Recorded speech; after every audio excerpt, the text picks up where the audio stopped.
আজকে আমরা ইংলিশ গ্রামারের ভয়েস চেঞ্জ সম্পর্কে আলোচনা করব। এটা একটা ইম্পর্টেন্ট টপিক। তোমরা দেখবে ক্লাস 12 পর্যন্ত কোনো কিছু থাকুক চাই না থাকুক, এই ভয়েস চেঞ্জ আছেই আছে। তো ভয়েস চেঞ্জ জানার আগে আমরা ছোট্ট করে একটু দেখে নিব যে সাবজেক্ট কী আর অবজেক্ট কী। কেন আমরা প্রত্যেকটা ক্ষেত্রেই প্রত্যেকটা পদে পদেই দেখতে পাবো যে সাবজেক্ট অবজেক্টের কথা বলছি। তো সেই দুটো জিনিস আগে জেনে নেওয়া দরকার। তো প্রথমে আমরা দেখব যে অবজেক্ট কী। তো অবজেক্ট কী জানার আগে আমরা একটু ছোট্ট করে দেখে নেব যে অবজেক্ট যদি থাকে কোনো একটা সেন্টেন্সে, তাহলে সেটা বার করতে হয় কি করে। তো দেখো লেখা আছে ভার্বকে যদি কি এবং কাকে দিয়ে প্রশ্ন করা হয় তাহলে যেটা আনসার পাওয়া যায় সেটা হলো অবজেক্ট। তার মানে প্রশ্ন করতে হবে। প্রশ্নটা করব কাকে? ভার্বটাকে। তো এখানে একটা এক্সাম্পল নেওয়া যাক, তাহলে জিনিসটা পুরো ক্লিয়ার হবে। দেখো এখানে লেখা আছে আমি ফুটবল খেলি। প্রথমে এখানে খুঁজো যে ভার্ব কোনটা। এবার এখানে ছোট্ট করে বলে দিই যে ভার্ব কী জিনিস। ভার্ব মানে কোনো কিছু কাজ করা বোঝাবে। সে যে কোনো কাজ হতে পারে, কাজ করা বোঝালেই সেটা হবে ভার্ব। এবার এখানে আমরা দেখতে পাচ্ছি যে আমি ফুটবল খেলি, এখানে কাজ করা বোঝাচ্ছে এই খেলিটা, তো তার মানে ভার্ব হয়ে গেল এই খেলিটা। এবার এই ভার্ব যেটা আছে খেলি, সেটাকে প্রশ্ন করব। কী দিয়ে প্রশ্ন করব? একটু আগেই দেখলাম আমরা যে কী দিয়ে প্রশ্ন করতে হবে আর কাকে দিয়ে প্রশ্ন করতে হবে। তো চলো, তার মানে এই ভার্ব যেটা আছে খেলি, সেটাকে আমরা কী দিয়ে প্রশ্ন করি। তো করো, কী খেলি? দেখো আনসার কী পাচ্ছি, আমি ফুটবল খেলি। কী খেলি?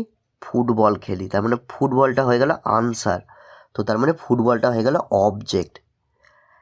আরেকটা আমাদের কাছে ছিল যে কাকে দিয়ে প্রশ্ন করতে হবে। তো এইখানে এই খেলিটাকে যদি আমরা প্রশ্ন করি যে কাকে খেলি, তাহলে কিছু আনসার পাচ্ছি না, কিচ্ছু আনসার পাচ্ছি না। তো এখানে একটা জিনিস বোঝা গেল যে কী দিয়ে যখন প্রশ্ন করলাম তখন তো একটা আনসার পেলাম ফুটবল, কিন্তু কাকে দিয়ে প্রশ্ন যখন করলাম তখন কোনো আনসার পেলাম না। তো তার মানে কি বুঝতে পারলাম যে দুটো দিয়েই প্রশ্ন করেই যে আনসার পাবো এমনটা না। হ্যাঁ, অনেক এক্সাম্পল এমন দেখব, অনেক সেন্টেন্স এমন দেখব যেখানে এই দুটো দিয়ে প্রশ্ন করছি এবং দুটো আনসার পাচ্ছি। তো তার মানে কি হবে? তার মানে সেখানে দুটো অবজেক্ট থাকবে। এখন আমরা আপাতত একটা অবজেক্ট পেলাম, সেটা কি না তো ফুটবলটা। আর সেটা কি করে পেলাম না তো ওই যে কি যেটা ছিল যে শব্দটা, সেইটা দিয়ে প্রশ্ন করে। আর প্রশ্ন করলাম কাকে? ভার্বকে। এখানে যেমন ছিল ভার্ব খেলি, মনে রাখবে প্রশ্ন কিন্তু ভার্বকেই করতে হবে। আর প্রশ্ন করব আমরা একটা কি দিয়ে আর একটা হচ্ছে কাকে দিয়ে। এই দুটো শব্দ দিয়ে আমরা প্রশ্ন করব। এইখানে এইটা যেটা আছে সেটারই ইংলিশে যদি ট্রান্সলেট করি যে আমি ফুটবল খেলি, তাহলে কি হবে? I play football. এইখানে ভার্ব কোনটা? এই যে এখানে ছিল খেলি, তো তার মানে এখানে প্লে, এটা হলো ভার্ব। আর এখানে তাহলে অবজেক্ট কোনটা হবে? এই যে ফুটবলটা। নেক্সট আর একটা এক্সাম্পল নাও, তাহলে জিনিসটা মোটামুটি ক্লিয়ার হবে। সে আমাকে সাহায্য করে। দেখো এখানে ভার্ব কোনটা সেটাকে খুঁজো। দেখো সাহায্য করা, এটাও তো একটা ভার্ব। সাহায্য করছে, এটাও তো একটা কাজ। তো তার মানে এইটাই হয়ে গেল ভার্ব। এবার এখানে প্রশ্ন করব আমরা কি দিয়ে, তাহলে কি পাচ্ছি দেখা যাক। সে সাহায্য করে, তাই লেখা আছে তো সাহায্য করে, এটা হচ্ছে ভার্ব। কি সাহায্য করে? দেখো কিছু আনসার পাচ্ছি? কিছু পাচ্ছি না। এবার আমাদের কাছে আর একটা ছিল অস্ত্র, যে কাকে দিয়ে প্রশ্ন করতে হবে, সেটা দিয়ে প্রশ্ন করো। কাকে সাহায্য করে? দেখো এবার আনসার পাচ্ছি, আমাকে সাহায্য করে। তো তার মানে একটা জিনিস দেখতে পেলাম যে এবার আমরা প্রশ্ন করলাম কি দিয়ে, আনসার পেলাম না। কাকে দিয়ে প্রশ্ন করলাম, তো আনসার পেলাম। আর এই 1 নম্বরটাতে কী হয়েছিল যে কী দিয়ে প্রশ্ন করেছিলাম তখন আনসার পেয়েছিলাম, এবং কাকে দিয়ে প্রশ্ন করেছিলাম তখন আনসার পাইনি। আর এটাতে উল্টো কেস হলো। এবার এখানে যদি একটু ভালো করে লক্ষ্য করো তাহলে একটা জিনিস দেখতে পাবে। সেটা কি? যে কী দিয়ে যখন প্রশ্ন করলাম তখন যেটা আনসার পেয়েছিলাম সেটা হলো ফুটবল, আর সেটা হচ্ছে অপ্রাণীবাচক। আর এখানে যখন কাকে দিয়ে প্রশ্ন করলাম তার ফলে যেটা আনসার পেলাম, এই যে কাকে সাহায্য করে না তো আমাকে সাহায্য করে, তো আমাকে যেটা পেলাম সেটা কি? সেটা প্রাণীবাচক। আমি কি? এটা তো একটা প্রাণীবাচক জিনিস, আমি। তো আমরা এটা বলতে পারি না যে কী দিয়ে প্রশ্ন করে যে অবজেক্ট পাবো সেটা হচ্ছে অপ্রাণীবাচক, আর কাকে দিয়ে প্রশ্ন করে যেটা অবজেক্ট পাবো সেটা হচ্ছে প্রাণীবাচক? অবশ্যই আমরা বলতে পারি, কিন্তু এটা প্রত্যেকবারই কি হবে এরকম ঘটনা? তো এটা আমরা নেক্সট আরও এক্সাম্পল নিয়ে এটা বোঝার চেষ্টা করব যে প্রত্যেকবারই এই একই ঘটনা ঘটবে নাকি। আর এই যে সে আমাকে সাহায্য করে, এটাকে যদি ইংলিশে ট্রান্সলেট করি তাহলে হবে হি হেল্পস মি।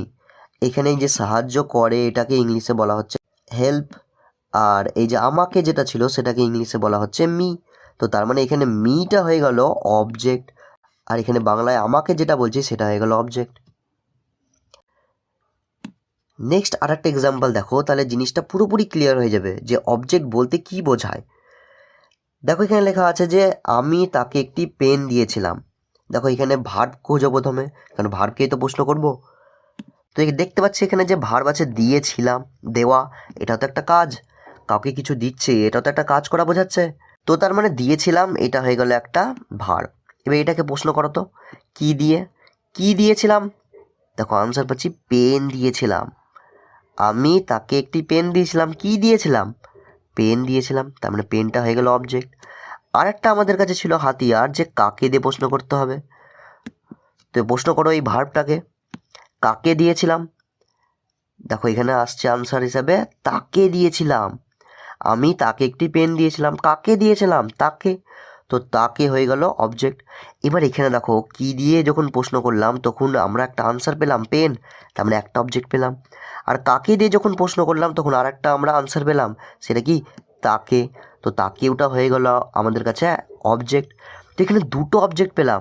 একটু আগে আমরা আলোচনা করেছিলাম যে কিছু কিছু এক্সাম্পল দেখব, কিছু কিছু সেন্টেন্স আমরা দেখব যেখানে কি দিয়ে আর কাকে দিয়ে দুটো দিয়ে প্রশ্ন করেই আনসার পাচ্ছি।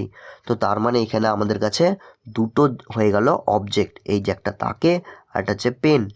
এবার এই লাইনটা যদি ইংলিশে ট্রান্সলেট করি তাহলে হবে যে I gave him a pen. এবার এইখানে যে দিয়েছিলাম এটাকে ইংলিশে বলছি গেভ। এই যে পেন যেটা আছে সেটা তো পেনই হলো, তার মানে এ পেন হয়ে গেল একটা অবজেক্ট। আর তাকে যেটা আমাদের কাছে বাংলায় অবজেক্ট ছিল সেটাকে ইংলিশে আমরা যেহেতু বলি হিম, তার মানে হিম হয়ে গেল অবজেক্ট। এবার আমরা সাবজেক্ট কি করে বার করতে হয় সেটা শিখব। দেখো বলা হচ্ছে ভার্বকে যদি প্রশ্ন করা হয়, কাকে? ভার্বকে, মানে এবারও আমরা ভার্বকেই প্রশ্ন করব, কিন্তু এবার প্রশ্নটা করব অন্য জিনিস দিয়ে। কি দিয়ে? একটা তো হচ্ছে কে দিয়ে প্রশ্ন করব, আর একটা হচ্ছে কি দিয়ে প্রশ্ন করব। দেখো এখানে একটা মজার জিনিস, আগের বার যখন আমরা অবজেক্ট খুঁজতে চাইছিলাম তখন আমরা ভার্বকে কি দিয়ে প্রশ্ন করছিলাম। এবারও যখন সাবজেক্ট খুঁজতে চাইছি তখনও কিন্তু আমরা ভার্বকে কি দিয়ে প্রশ্ন করছি। তাহলে একই জিনিস হয়ে গেল না? দেখো একই জিনিস হলো, কিন্তু আমাদেরকে যে আনসারটা দেবে না সেটা দু জায়গায় দুই রকম দেবে। কিভাবে? তো সেটা একবার দেখবো আমরা। তো যাই হোক, একটা জিনিস এখানে একটু আলাদা, সেটা হয়ে গেলো এই কেটা। অবজেক্ট বার করার সময় আমরা দেখেছিলাম কি দিয়ে আর কাকে দিয়ে প্রশ্ন করতে হবে। সাবজেক্ট বার করার সময় আমরা দেখছি যে কি দিয়ে প্রশ্ন তো করবো, আর একটা আমরা যেটা দেখতে পাচ্ছি সেটা হচ্ছে কে দিয়ে প্রশ্ন করব। তো কে দিয়ে তার মানে প্রশ্ন যদি করা হয়, আর কাকে করা হয়? ভার্বকে। তো দেখা যাক তাহলে কি অ্যান্সার পাওয়া যাচ্ছে। তো আগে যে এক্সাম্পলগুলো নিয়েছিলাম সেগুলোই দেখা যাক। দেখো এখানে লেখা আছে, তো ফার্স্টের এক্সাম্পলটাতে দেখো লেখা ছিল যে আমি ফুটবল খেলি। এখানে ভার্বকে, আমরা জানি যে এই যে খেলি যেটা আছে সেটা হচ্ছে ভার্ব, কারণ সেটা একটা কাজ করা বোঝাচ্ছে। এবার এই ভার্বটাকে প্রশ্ন করব আমরা কে দিয়ে। কে খেলি? দেখো কি আনসার পাচ্ছ, লেখা আছে আমি ফুটবল খেলি। তো খেলিটাকে প্রশ্ন করছি কে দিয়ে, কে খেলি। তো আনসার পাচ্ছি আমি খেলি। তো এই যে আমি যেটা পেলাম সেটাই হয়ে গেল তার মানে আমার আনসার, আর তার মানে সেটাই হয়ে গেল আমার সাবজেক্ট। আর এইটাকেই যদি আমরা ইংলিশে ট্রান্সলেট করি তাহলে হবে আই প্লে ফুটবল। আমি এখানে যেটা আছে সেটা যেহেতু সাবজেক্ট হলো, আর সেটাকে ইংলিশে যেহেতু আমরা বলি আই, তার মানে এখানে আইটা হয়ে গেল সাবজেক্ট। আরেকটা এক্সাম্পল দেখো এই 2 নম্বরে, সে আমাকে সাহায্য করে। এখানে এই যে সাহায্য করে এটা হচ্ছে ভার্ব। এবার এটাকে প্রশ্ন করো কে সাহায্য করে। দেখো আনসার কি পাচ্ছ, সে সাহায্য করে। তো তার মানে সেইটা হয়ে গেল সাবজেক্ট, তার মানে এখানে ইংলিশে হিটা হয়ে গেল সাবজেক্ট। আর একটা এক্সাম্পল দেখো 3 নম্বরে, আমি তাকে একটি পেন দিয়েছিলাম। দেখো দিয়েছিলাম এইটা হলো ভার্ব। এইটাকে প্রশ্ন করব কে দিয়ে, কে দিয়েছিল। দেখো কি আনসার পাচ্ছ, আমি দিয়েছিলাম। এই যে আমি, তার মানে আমিটা হয়ে গেল সাবজেক্ট। চলো আর একটা এক্সাম্পল এখানে দেখা যাক, এই যে 1 নম্বরে, তাহলে জিনিসটা মোটামুটি একটু ক্লিয়ার হবে। দেখো এখানে লেখা আছে যে আমি একজন ছাত্র। এবার এই লাইন যেটা আছে আমি একজন ছাত্র, এখানে ভার্ব কোনটা? মানে প্রশ্ন তো করবো ভার্বকে, ঠিক আছে, কিন্তু ভার্বই তো এখানে দেখতে পাচ্ছি না। দেখো আমি যেটা আছে এটা কাজ করা বোঝাচ্ছে না, একজন আছে এটাও কাজ করা বোঝাচ্ছে না, ছাত্র আছে এটাও কাজ করা বোঝাচ্ছে না। তো কাজ করা বোঝাচ্ছে না, তার মানে কি এখানে ভার্ব নাই? না, আছে। দেখো আমরা বাংলায় বলি যে আমি একজন ছাত্র, ইংলিশে এটা যদি কেউ বলে, মানে ইংলিশ ম্যান যে আছে সে বলবে আমি হই একজন ছাত্র। তো এই যে এই জায়গাটায় যে হইটা হয় না, সেটা আমরা বাঙালিরা ব্যবহার করি না, ইংলিশের ম্যান সেইটা ব্যবহার করে। আর ইংলিশওয়ালা বলে যে এই যে হই আছে না, এটা একটা ভার্ব, এটা একটা কাজ করা বোঝাচ্ছে। মানে আমি ডাক্তার হই, আমি ইঞ্জিনিয়ার হই, আমি ছাত্র হই। তো এই যে হওয়া যেটা আছে সেটাও কাজ, সেটাও একটা ভার্ব তার মানে। তো এই যে হই যেটা আছে সেটাকে ইংলিশে বলা হয় অ্যাম। তার জন্য এখানে অ্যাম লিখেছিলাম। নাহলে একটা জিনিস দেখো, এই যে আমি যেটা ছিল সেটার বদলে বসেছে আই, একজন যেটা ছিল সেটার বদলে বসেছে এ, আর এই যে ছাত্র যেটা ছিল সেটার বদলে এখানে বসেছে স্টুডেন্ট। তাহলে এই যে অ্যাম যে জিনিসটা এখানে আছে ইংলিশে ট্রান্সলেট করার ফলে যেটা পেয়েছি যে আই অ্যাম এ স্টুডেন্ট, এই অ্যামটা এলো কোথা থেকে? এই অ্যামটাকেই তো বাংলায় আমরা বলি হই, তার মানে নিশ্চয়ই এখানে হই এই শব্দটা আছে, কিন্তু বাংলায় আমরা সেটা ব্যবহার করি না। ইংলিশে যদি কেউ বলে তো সেটা বলবে যে আমি হই একজন ছাত্র। তো এখানে তার মানে হই আছে একটা শব্দ, আর সেই হইটাই হলো ভার্ব। এবার এই হইটাকে প্রশ্ন করো, প্রশ্ন করবো আমরা সেই জিনিস, একই জিনিস দিয়ে, এই যে কে দিয়ে। তো প্রশ্ন করো কে হই? আমি হই। তো তার মানে আমি হয়ে গেল সাবজেক্ট, তো তার মানে এইটা হয়ে গেল সাবজেক্ট। তো তার মানে ইংলিশে এই যে আই হয়ে গেল সাবজেক্ট। তো এবার যদি বলা হয় যে সাবজেক্ট কি, তাহলে আমরা কি বলবো? আমরা বলবো বাক্যের মধ্যে যে কাজ করে বা যার সম্পর্কে কিছু বলা হয় সেই হচ্ছে সাবজেক্ট। যেমন আগের এক্সাম্পলগুলোতে দেখো, এইখানে দেখো আমি হয়েছিল সাবজেক্ট, আর এই লাইনটাতে এই যে আমি ফুটবল খেলি এই লাইনে কাজ কে করছে? আমি কাজ করছি। তো তার মানে আমি হয়ে গেল সাবজেক্ট। তারপর নেক্সট এক্সাম্পলে দেখো, সে আমাকে সাহায্য করে, এখানে কে কাজ করছে? এই যে সাহায্যটা করছে, তো সেটা করছে এটাকে, এই যে সে বলে যে আছে সে সাহায্য করছে, তো তার জন্য সে হয়ে গেছিলো সাবজেক্ট। একইভাবে এখানে আমি যেটা আছি সেটা কি করেছিলাম, যে পেন দিয়েছিলাম, তো আমি একটা কাজ করেছি পেন দেওয়ার, তো তার মানে আমি হয়ে গেল এখানে সাবজেক্ট। তো এই জন্য আমরা বলতে পারি যে একটা বাক্যের মধ্যে যে কাজ করছে সে হচ্ছে সাবজেক্ট। আবার বাক্যের মধ্যে যার সম্পর্কে কিছু বলা হয় সেও হয় সাবজেক্ট। যেমন এইখানে দেখো, এই ফার্স্ট এক্সাম্পল, এখানে আমি একজন ছাত্র, এখানে আমার সম্পর্কে কিছু বলা হচ্ছে, তো তার জন্য আমি হয়ে গেলাম এখানে সাবজেক্ট। তো তার মানে এটা আমরা বলতে পারি ভার্বকে যদি আমরা কে দিয়ে প্রশ্ন করি তাহলে যেটা আনসার পাওয়া যায় সেই আনসারটা একটা কাজ করবে, আর না হলে তার সম্পর্কে কিছু বলা হবে এবং তখনই হবে সেটা সাবজেক্ট। এবার একটু আগেই বলেছিলাম যে কি দিয়ে যদি প্রশ্ন করা হয় ভার্বকে, এই যে কি লেখা আছে, কি দিয়ে যদি প্রশ্ন করা হয় ভার্বকে তাহলেও আমরা সাবজেক্ট পাই। আবার অবজেক্ট বার করার সময় দেখেছিলাম যে আমরা ভার্বকে কি দিয়ে প্রশ্ন করছিলাম। তো তার মানে ভার্বকে যদি আমরা কি দিয়ে প্রশ্ন করি তাহলে সাবজেক্টও পেতে পারি আবার অবজেক্টও পেতে পারি। তো এরকম হবে নাকি? হ্যাঁ, এই দুটোই হতে পারে। ভার্বকে যদি আমরা কি দিয়ে প্রশ্ন করি তাহলে সাবজেক্টও পেতে পারি আবার অবজেক্টও পেতে পারি। এবার তাহলে স্বাভাবিক একটা প্রশ্ন জাগবে যে তাহলে আমরা বুঝবো কি করে যে ভার্বকে কি দিয়ে প্রশ্ন করে কোন টাইমে সাবজেক্ট পাবো আর কোন টাইমে অবজেক্ট পাবো? এবার সেটাই আমরা শিখবো। দেখো এইখানে লেখা আছে হাওয়া বয়ে যাচ্ছে, এখানে দেখো কে কাজ করছে এই লাইনে? এ দেখো হাওয়াটা কাজ করছে, কেন হাওয়া বয়ে যাচ্ছে, বয়ে যাওয়া তো একটা কাজ। তো তার মানে এই হাওয়াটা হয়ে গেল সাবজেক্ট। এবার আমরা আরও জানি যে যদি ভার্বকে কে দিয়ে প্রশ্ন করা হয় তাহলে সাবজেক্ট পাওয়া যায়। এবার এই লাইনে আমরা অলরেডি জেনে গেছি যে হাওয়াটা হচ্ছে সাবজেক্ট। এবার আমরা চেক করব, দেখি তো যে কে দিয়ে ভার্বকে প্রশ্ন করি এবং আনসার হিসেবে এই হাওয়াটা পাচ্ছি নাকি। তো এখানে প্রশ্ন করো ওই ভার্ব যেটা আছে সেটাকে, ভার্ব কি আছে বয়ে যাচ্ছে, তো কে বয়ে যাচ্ছে, কিছু আনসার পাচ্ছ? তুমি হয়তো বলতে পারো যে এখানে হাওয়াটা আনসার পাচ্ছে, কিন্তু দেখো কে দিয়ে প্রশ্ন আমরা মানুষের ক্ষেত্রে করি। মানে এখানে ধরো একটা মানুষ যদি হেঁটে যেত তখন আমরা বলতাম যে হ্যাঁ কে হেঁটে যাচ্ছে, মানুষটা হেঁটে যাচ্ছে। বা ধরো রাম হেঁটে যাচ্ছে, তো আমরা বলতে পারতাম যে কে হেঁটে যাচ্ছে, তো আনসার হিসেবে বলতে পারতাম যে রাম হেঁটে যাচ্ছে। কিন্তু এখানে এই যে হাওয়া যেটা আছে সেটা কোনো মানুষ না, তো এখানে ভার্বকে কে দিয়ে প্রশ্ন করে আমরা আনসার পাবো না, কারণ এখানে কোনো মানুষই নাই। তো এখানে হাওয়াটা আমরা জানি সাবজেক্ট, অথচ এখানে কে দিয়ে প্রশ্ন করে আমরা আনসার পাচ্ছি না, তাহলে এবার আমরা করবোটা কি? তো দেখো তো এখানে কি দিয়ে প্রশ্ন করো তো, কি বয়ে যাচ্ছে? দেখো আনসার হিসেবে পাচ্ছ যে হাওয়া বয়ে যাচ্ছে। তো এখানে আমরা দেখলাম কে দিয়ে প্রশ্ন করে কোনো আনসার পাচ্ছি না, কিন্তু যখন কি দিয়ে প্রশ্ন করলাম তখন আনসার পেলাম। তো তার মানে কি আমরা এটা বলতে পারি না যে কি দিয়ে যদি প্রশ্ন করি তাহলে সাবজেক্টও পাওয়া যায়? কারণ এখানে হাওয়াটা তো সাবজেক্ট ছিল। তো দেখো তাও একটা ডাউট থেকেই যাচ্ছে যে আমরা কি করে বুঝবো যে কি দিয়ে প্রশ্ন করলে কখন অবজেক্ট পাবো আর কখন সাবজেক্ট পাবো। দেখো কি দিয়ে প্রশ্ন করে কাকে করব? অবশ্যই ভার্বকে। প্রশ্ন করার পর যে আনসারটা পাবো সেই আনসারটা যদি ওই সেন্টেন্সের মধ্যে কোনো কাজ করে বা তার সম্পর্কে যদি কিছু বলা হয় তাহলে সেটা হবে সাবজেক্ট, নাহলে সেটা অবজেক্ট হবে। যেমন এখানে এই লাইনটাতে আমরা কি বয়ে যাচ্ছে প্রশ্ন করলাম, তো আনসার পেলাম হাওয়া। আর হাওয়াটা এখানে কাজ করছে, এই যে বয়ে যাওয়ার কাজটা করছে, তো তার জন্য হাওয়াটা হয়ে গেল সাবজেক্ট, এবং এই সাবজেক্টটা পেলাম আমরা কি দিয়ে প্রশ্ন করে। কিন্তু আগের এক্সাম্পলগুলোতে দেখো এখানে কি ছিল আমাদের কাছে, ফুটবল ছিল অবজেক্ট এবং এটা আমরা কি দিয়ে প্রশ্ন করে পেয়েছিলাম। কিন্তু এই ফুটবলটা কি এখানে কোনো কাজ করছে? না, এখানে তো যে কাজ করছে সেটা তো হলো আমি, এই যে আমি ফুটবল খেলি, আমি কাজ করছি। আবার এখানে এই যে আমাকে যেটা ছিল সেটা ছিল অবজেক্ট, আর এইখানেও কে কাজ করছে? আমি তো কাজ করছি না, এখানে এই যে সে বলে যে ব্যক্তি আছে সে কাজ করছে।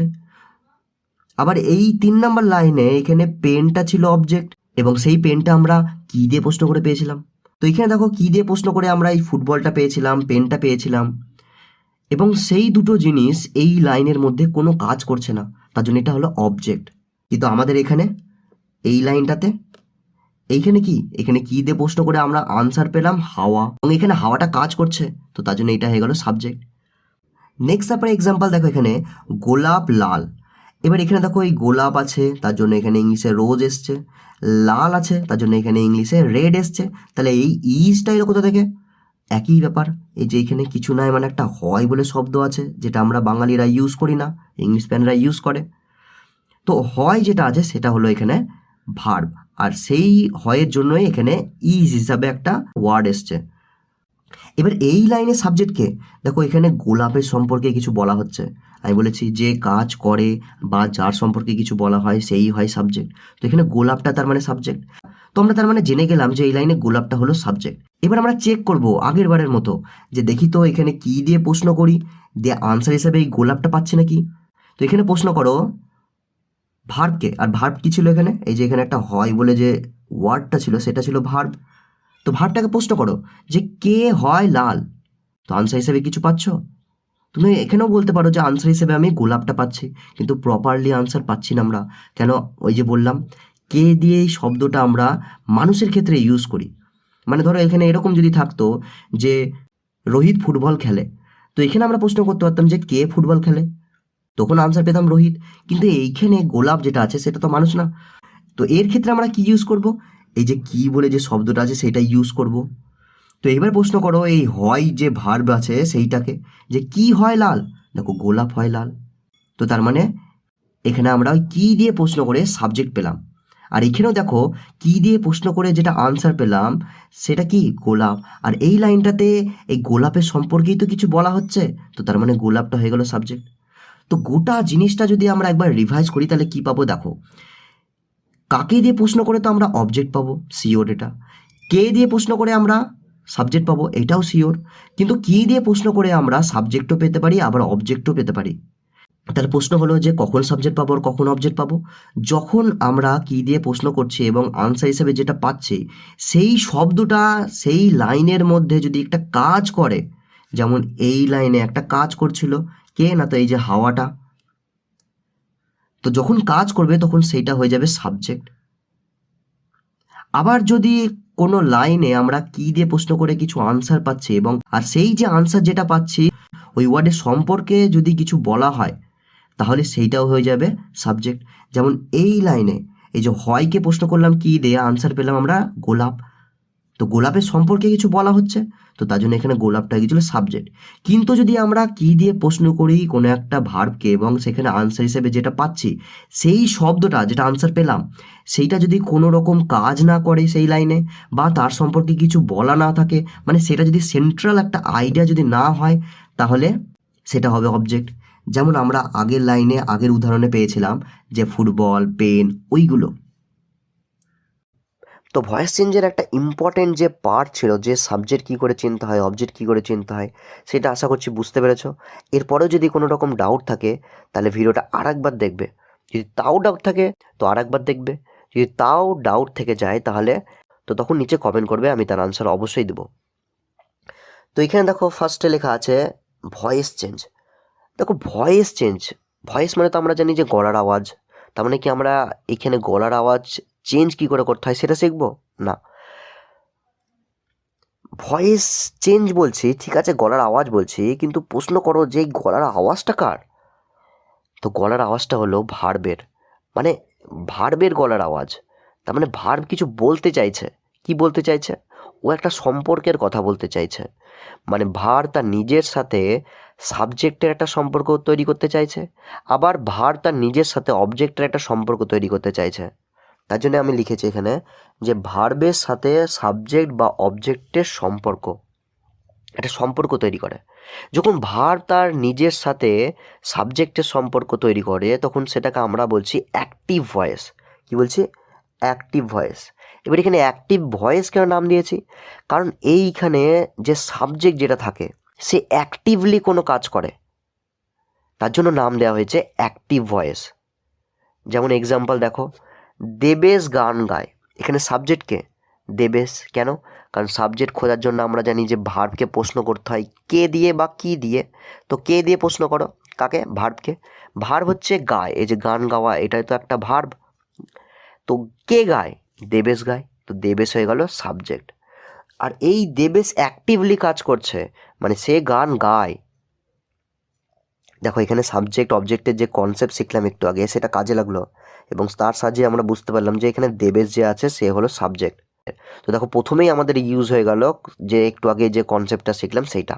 তো তাহলে বুঝতেই পারছো যে একটু আগে যে কনসেপ্টটা শিখলাম সাবজেক্ট আর অবজেক্টের ব্যাপারে, সেটা কতটা ইম্পর্টেন্ট এখানে। তো এইখানে দেবেশ অ্যাক্টিভলি কাজ করছে, তো দেবেশ হয়ে গেল তো আমাদের কাছে সাবজেক্ট। আর এখানে অবজেক্ট কোনটা হবে? দেখো এই যে গায় যেটা আছে সেটাকে প্রশ্ন করো কি দিয়ে। কি গায়? গান গায়, তো গানটা হয়ে গেল এখানে অবজেক্ট। তো গান হয়ে গেল এখানে অবজেক্ট, তো আমরা এখানে অবজেক্ট বলতে পারি। আর দেবেশ হয়ে গেল সাবজেক্ট, তো আমরা এখানে সাবজেক্ট লিখে দিতে পারি। এবারে এই লাইনে দেখো নেক্সট এই যে লাইনটা লেখা আছে এখানে, গান গাওয়া হয় দেবেশের দ্বারা। দেখো এখানে কি করেছি, এই যে অবজেক্ট যেটা ছিল মানে আমাদের যে এই লাইনে যে গানটা ছিল সেটাকে তুলে এনে ফার্স্টে বসেছি, আর দেবেশ যেটা ছিল যেটা আমাদের কাছে সাবজেক্ট ছিল সেটা তুলে এনে শেষে লাগিয়েছি। তারপর দ্বারা শব্দটা ইউজ করেছি। যখন এরকম করা হয় যে অবজেক্টকে প্রথমে রাখা হয় সাবজেক্টকে শেষে রাখা হয়, তখন যে ধরনের স্ট্রাকচার তৈরি হয় সেইটাকে বলা হচ্ছে প্যাসিভ ভয়েস। এবং এইখানে যে সাবজেক্ট থাকে সে কোনো কাজ অ্যাক্টিভলি করে না, মানে তার দ্বারা কোনো কাজ করানো হয়। যেমন এখানে দেখো গান গাওয়া হয় দেবেশের দ্বারা, মানে দেবেশের দ্বারা গান গাওয়া হয়। তো এই ধরনের জিনিসগুলোকে বলা হচ্ছে প্যাসিভ ভয়েস। আরও কয়েকটা এক্সাম্পল নিব তাহলে জিনিসটা পুরো ক্লিয়ার হয়ে যাবে। আর আরেকটা জিনিস মনে রাখবে যে এই যে যখন ভয়েস চেঞ্জ করছি না, দেখো অলরেডি আমরা একটু ভয়েস চেঞ্জ শিখেই গেলাম। এই যে এইটা যেটা ছিল সেটা ছিল অ্যাক্টিভ ভয়েস, আর এইটা ছিল যেটা সেটা হলো প্যাসিভ ভয়েস। তার মানে এটা অ্যাক্টিভ ভয়েস থেকে প্যাসিভ ভয়েসে আমরা গেলাম। এরকম করে প্যাসিভ ভয়েস থেকে অ্যাক্টিভ ভয়েসও যেতে হতে পারে, মানে আমাদেরকে হয়তো এইটা দিয়ে দিল, আমাদেরকে এরকমে যেতে হবে, বা আমাদেরকে এরকম দিয়ে দিল, আমাদেরকে এরকমে যেতে হতে পারে। এই যে যখন ভয়েস চেঞ্জ করানো হবে তখন আসলে কি করানো হবে জানো? তখন অ্যাক্টিভ থেকে প্যাসিভে যাওয়া শেখানো হবে, আর প্যাসিভ থেকে অ্যাক্টিভে যাওয়া শেখানো হবে, বাস। আর এইটাকেই বলা হচ্ছে ভয়েস চেঞ্জ, মানে অ্যাক্টিভ থেকে প্যাসিভে যাওয়া, প্যাসিভ থেকে অ্যাক্টিভে যাওয়া, এই জিনিসটাকেই বলা হচ্ছে ভয়েস চেঞ্জ। এবার একটা জিনিস দেখো মজার, সেটা কি?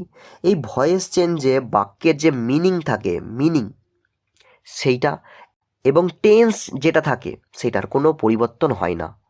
মানে অ্যাক্টিভ ভয়েস যদি আমাদের কাছে প্রেজেন্ট ইনডিফিনাইট টেন্সে থাকে, তো প্যাসিভ ভয়েস যখন হবে তখন সেই প্যাসিভ ভয়েসের যে টেন্স হবে সেটাও প্রেজেন্ট ইনডিফিনাইট টেন্সেই হবে। শুধু তাই না, তার যে মিনিং ছিল আগে সেই মিনিংটাও বজায় থাকবে। যেমন এই লাইনেই দেখো, দেবেশ গান গায়, এটা কোন টেন্সে আছে? এটা প্রেজেন্ট ইনডিফিনাইট টেন্সে আছে। এবার এটাকে যখন প্যাসিভ ভয়েসে পরিণত করলাম তখন এরকম হলো, গান গাওয়া হয় দেবেশের দ্বারা। এটাও কিন্তু প্রেজেন্ট ইনডিফিনাইট টেন্সেই আছে। আর দেখো মিনিংয়েরও কোনো চেঞ্জ হয়নি।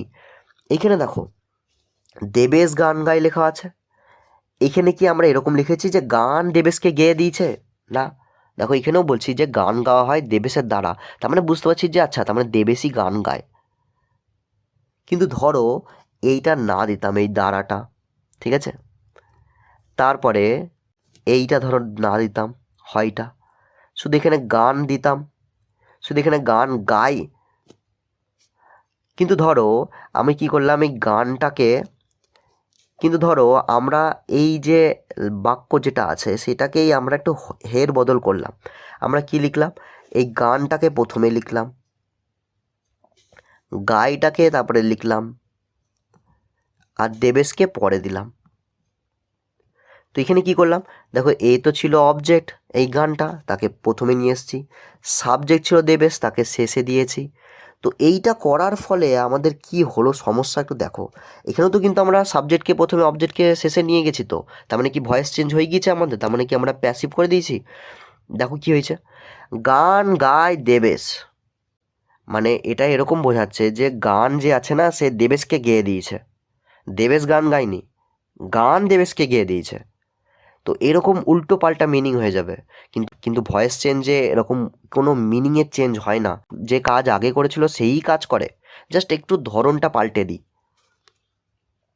যেমন এখানে দেখো লেখা ছিল যে দেবেশ গান গায়, এখানেও লেখা আছে যে দেবেশই গান গায়, কিন্তু একটু চেঞ্জ করে দিয়েছি আমরা, রূপটা চেঞ্জ করে দিয়েছি। আমরা কোনো মিনিংয়ের পরিবর্তন করিনি, কোনো টেন্সের পরিবর্তন করিনি। এবার এইখানে দেখো, এইখানে আমি বলেছিলাম এর জন্য যে প্রথমে টেন্সটা শিখে রাখা দরকার, নাহলে তুমি কি করে বুঝবে যে এইখানে যে টেন্স ছিল এইখানে সেই টেন্স আছে? তোমাকে তাকে টেন্স সম্পর্কে জানতে হবে, তবেই তো তুমি বুঝতে পারবে যে এখানে টেন্সের চেঞ্জ হয়নি। তো একটা জিনিস বোঝা গেল পরিষ্কার যে ভয়েস চেঞ্জ যখন করি, মানে অ্যাক্টিভ থেকে যখন প্যাসিভে যায় বা প্যাসিভ থেকে যখন অ্যাক্টিভে যায়, তখন মিনিংয়ের কোনো চেঞ্জ হয় না, মানে মানের কোনো চেঞ্জ হয় না, অর্থের কোনো চেঞ্জ হয় না, আর একটা টেন্সের কোনো চেঞ্জ হয় না। তো যখন অর্থের চেঞ্জই করব না, মিনিংই পরিবর্তন করব না, টেন্সেরও কোনো চেঞ্জ করব না, তাহলে আমরা ভয়েস চেঞ্জ করছি কেন? এটা করে কি লাভ? তো দেখো কেন আমরা ভয়েস চেঞ্জ করি। ভয়েস চেঞ্জ করার যে প্রসেস আছে, যে নিয়ম আছে, যে স্ট্রাকচার শিখতে হয়, সেইটা জানাটা যতটা দরকার তার থেকেও বেশি ইম্পর্টেন্ট এটা জানা দরকার যে সেটা ইউজ করব কোথায়। যদি আমরা ইউজ করাই না জানি তাহলে আমরা শিখে কি করছি? শুধুমাত্র এই পরীক্ষায় নাম্বার তোলার জন্য? যদি আমরা জীবনে কোথায় ইউজ হবে সেটা যদি না জানি তাহলে শিখে লাভটা কি? তো দেখো ভয়েস চেঞ্জ আমরা কোথায় অ্যাপ্লাই করব। অ্যাক্টিভ ভয়েসে কী ছিল, অ্যাক্টিভ ভয়েসে দেবেশ আগে ছিল, মানে সাবজেক্ট আগে ছিল, আর অবজেক্টটা পরে ছিল। প্যাসিভ ভয়েসে কী করলাম, সাবজেক্টকে পরে দিয়ে দিলাম আর অবজেক্ট যেটা ছিল সেটা আগে নিয়ে এসেছিলাম। তো এইটা করার উদ্দেশ্যটা কি? এটা করার উদ্দেশ্যটা স্ট্রেসটা চেঞ্জ করা। স্ট্রেসটা চেঞ্জ করা মানে মানে জোরটা চেঞ্জ করা। জোর মানে এই যে এইখানে যখন আমরা কথা বলছিলাম যে দেবেশ গান গায়, তখন গোটা জোরটা ছিল দেবেশের উপর। আর এই লাইনে যখন বলা হচ্ছিল যে গান গাওয়া হয় দেবেশের দ্বারা, তখন গোটা জোরটা আছে, স্ট্রেসটা আছে এই গানের উপর। তো যখন আমার এরকম ইচ্ছা হবে যে দেবেশকে হাইলাইট করব, যে কাজ করছে তাকে হাইলাইট করব, তো তখন আমি এই ফর্মটা ইউজ করব। কিন্তু যখন আমার মনে হবে যে অবজেক্টটাকে হাইলাইট করতে হবে, তখন আমি এই ফর্মটা ইউজ করব। তো একটা জিনিস কি শিখলাম, অ্যাক্টিভ ফর্ম আমরা ইউজ করব যখন আমার মনে হবে যে যে সাবজেক্ট আছে সেটা বেশি ইম্পর্টেন্ট। আর প্যাসিভ ফর্ম তখন ইউজ করব যখন আমার এরকম মনে হবে যে অবজেক্ট যেটা আছে সেটা বেশি ইম্পর্টেন্ট। আমরা এর এক্সাম্পল আরও নিব, এখন দেখবে যে ক্ল্যারিটি আরও বেশি হচ্ছে। তার জন্য এখানে দেখো লিখেছি কি, যে অ্যাক্টিভে কি হয়, জোর দিই সাবজেক্টের উপর, আর প্যাসিভে কি হয়, জোর দিই অবজেক্টের উপর। তারপরে নেক্সট দেখো আর একটা, এটা খুবই ইম্পর্টেন্ট যে কোথায় ইউজ করি। এই পয়েন্টটা দেখো, যখন আমরা জানবো না যে সাবজেক্টকে, অ্যাক্টিভ ভয়েসে সাবজেক্ট প্রথমে বসবে, প্যাসিভ ভয়েসে অবজেক্ট প্রথমে বসবে। অ্যাক্টিভ ভয়েসে সাবজেক্টের উপর জোর দেওয়া হবে, প্যাসিভ ভয়েসে অবজেক্টের উপর জোর দেওয়া হবে। কিন্তু যদি এরকম হয় যে সাবজেক্টকে সেই যদি না জানি, তো সেক্ষেত্রে কি আমরা সাবজেক্টের উপর কোনোদিন জোর দিতে পারবো না? তো তখন বাধ্য হয়ে আমাদেরকে সেটা প্যাসিভ ফর্মে করতেই হবে, কারণ প্যাসিভ ফর্মে কি হয়, অবজেক্টের উপর জোর পড়ে। তো এরকম কোন এক্সাম্পল আছে যেখানে আমরা জানি না যে সাবজেক্টকে, মানে একটা কাজ হয়েছে ধরো, কিন্তু আমরা জানি না যে কাজটা করেছে কে, তো সেই সব জায়গায় আমরা নিশ্চয়ই তার মানে প্যাসিভ ফর্মটা ইউজ করব, কারণ সেখানে তো আমরা জানিই না সাবজেক্টকে। তার মানে অ্যাক্টিভ ফর্ম ইউজই করতে পারবো না, কারণ অ্যাক্টিভ ফর্মে কি হয়, সাবজেক্টের উপর জোর পড়ে। তো সাবজেক্টই যেহেতু জানি না, তাহলে সাবজেক্টের উপর জোর ফেলার কোনো প্রশ্নই নয়, তার মানে অ্যাক্টিভ ফর্ম সেই জায়গাটায় হবেই না। আর এরকম এক্সাম্পল কি আছে, দেখো, আমার ঘড়িটি চুরি হয়ে গেছে। দেখো এখানে কি আমি জানি যে কে চুরি করেছে? জানলে তো ভালোই হতো, ধরে নিতাম। তো আমার ঘড়িটা চুরি হয়ে গিয়েছে বা গেছে, এই সেন্টেন্সটা যেটা আছে না, সেটা প্যাসিভ ফর্মে আছে, কারণ এখানে অবজেক্ট দেখো ফার্স্টে আছে, এই যে কি চুরি হয়েছে, ঘড়ি চুরি হয়েছে। তো তার মানে ঘড়িটা হয়ে গেল অবজেক্ট, তার মানে এখানে ফার্স্টে আছে। তো বুঝতে পারছো তার মানে কোথায় আমরা ইউজ করব? 1 নম্বর তো ইউজ করব আমরা যখন আমার ইচ্ছা হবে যে আমি সাবজেক্টের উপর জোর দিই, তখন অ্যাক্টিভ ফর্ম ইউজ করব। যখন আমার ইচ্ছা হবে অবজেক্টের উপর জোর দিই, তখন আমি প্যাসিভ ফর্ম ইউজ করব। কিন্তু যদি এরকম হয় যে সাবজেক্টকে সেই জানি না, তখন বাধ্য হয়ে সেটা আমাদেরকে প্যাসিভ ফর্মেই করতে হবে। আর তারই এক্সাম্পল হলো এইটা, এখানে আমরা জানিই না যে সাবজেক্টটাকে কে চুরি করেছে। তো লাস্ট এই ভিডিওতে আর একটা জিনিস দেখো, এবং এটা খুবই ইম্পর্টেন্ট, এটা যদি না জানা থাকে তাহলে ভুল হবেই হবে।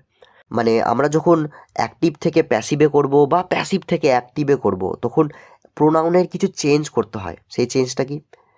সেই চেঞ্জটা হলো যে আই থাকলে মি হয়ে যাবে, আবার মি থাকলে আই হয়ে যাবে, উল্টোও হবে। একইভাবে উই থাকলে আস হয়ে যাবে, আবার আস থাকলে উই হয়ে যাবে। ইউ থাকলে ইউই হবে, হি থাকলে হিম হবে, আর হিম থাকলে হি হয়ে যাবে। একইভাবে এখানে বাদবাকিগুলো যেগুলো আছে সেগুলো হবে, যেমন সি থাকলে হার, বা হার থাকলে সি, দে থাকলে দেম, দেম থাকলে দে, ইট থাকলে ইট, ওয়ান থাকলে ওয়ান, এরকম করে চেঞ্জ হবে। এইটা পড়ার দরকার নেই আপাতত, এই যে পসেসিভ যে ফর্মটা আছে সেটা পড়ার দরকার নেই এখানে। তুমি জাস্ট এইটুকু পড়বে, এইটুকু ছকটা, এখান থেকে আই থাকলে উই, উই থাকলে আস, এটা, আর এইখানে এইটুকু ছকটা, এবং এইটা একদম মুখস্থ রাখতে হবে, একদম ঠোঁটস্থ রাখতে হবে যাকে বলা হয়। আশা করছি বুঝতে পেরেছো। এর পরের ভিডিও থেকে আমরা স্টার্ট করব অ্যাক্টিভ থেকে প্যাসিভে চেঞ্জ কি করে করতে হয়, বা প্যাসিভ থেকে অ্যাক্টিভে চেঞ্জ কি করে করতে হয়, এবং তার ফরম্যাট কি থাকবে, মানে তার স্ট্রাকচার কি থাকবে। Thank you.